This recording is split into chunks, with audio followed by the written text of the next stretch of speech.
Yeah, the reason why we are doing this press briefing is to reiterate our stance or our concern about Manipur.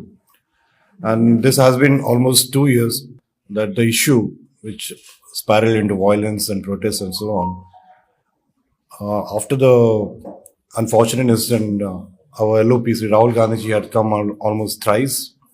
There's a delegation of 21 MPs who had visited the affected areas, and they had met victims, and they have, under the leadership of Adirajan Chaudhary ji. Kharge ji also has come here twice. We started our Bharat Jodo Nyaya Yatra, where Rahul ji flagged off the Nyaya Yatra from Manipur. He spent a night in Manipur as well.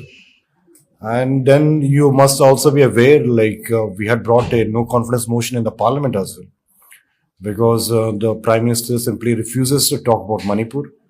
We brought a no confidence motion in the parliament, which Amit Shaha had replied, but the prime minister, he didn't utter a single word. He did say something in the Rajya Sabha, but that was not satisfactory for us. And it's almost 2 years that we've been demanding always in the parliament that Pradhan Mantri Narendra Modi should come to Manipur, talk to the people and solve the problem.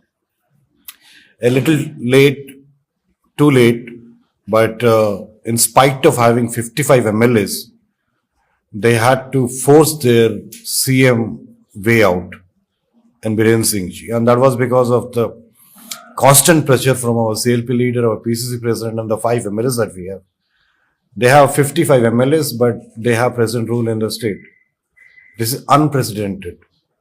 This means that they have accepted that they are not capable of administrating. They're not capable of giving any solution to the people of Manipur. They are not capable of bringing all the groups together and have a discussion, consultation or something. They're not capable of anything. And this is what we've been highlighting always, that they don't have a majority. They're just delaying the process of accepting the fact that no longer the elected representatives who helped them form the government are with them anymore. Any day they have the assembly in session and they bring a confidence motion. Let them bring a confidence motion. The government will fall. This is very clear to everyone. This is clear to the people of Manipur. This is clear to the people in the hills. This is clear to people in the valley. Everyone is united to oust this agenda-based Modi and Amit Shah government. And that is basically the mentality of RSS, which they have been propagating to divide and rule. That's what they've been doing. And we, as a party, since the present rule has been imposed, we have seen how they have dealt with various states in the past.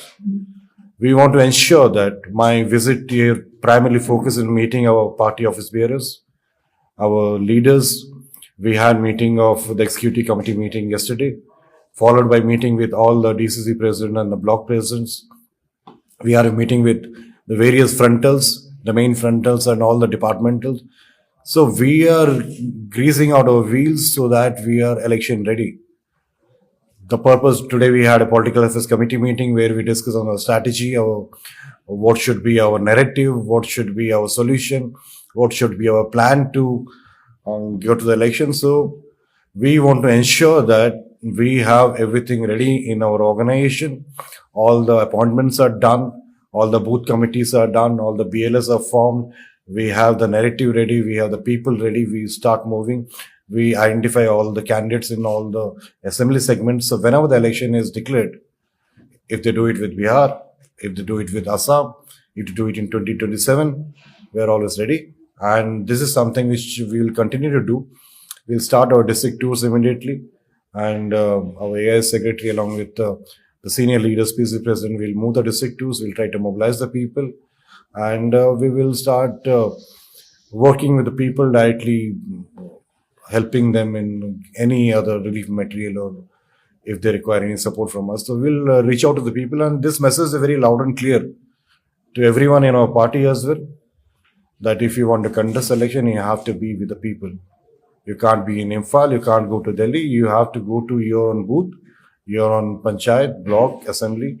Only if you work, you will get a ticket, but we will identify and also give them a heads up, we think you should contest and you have a chance. So this is an overall thing, and the meeting was very successful. We had all the senior members who have joined us, They contributed a lot. They had valuable discussion. And moving forward, we have the parliament from 10th of this month. Both our MPs had discussion with both of them. The interest of Manipur will be raised in the parliament, and definitely, we have the demand of grants and budget session this March onwards, and we're seeing the roads as well.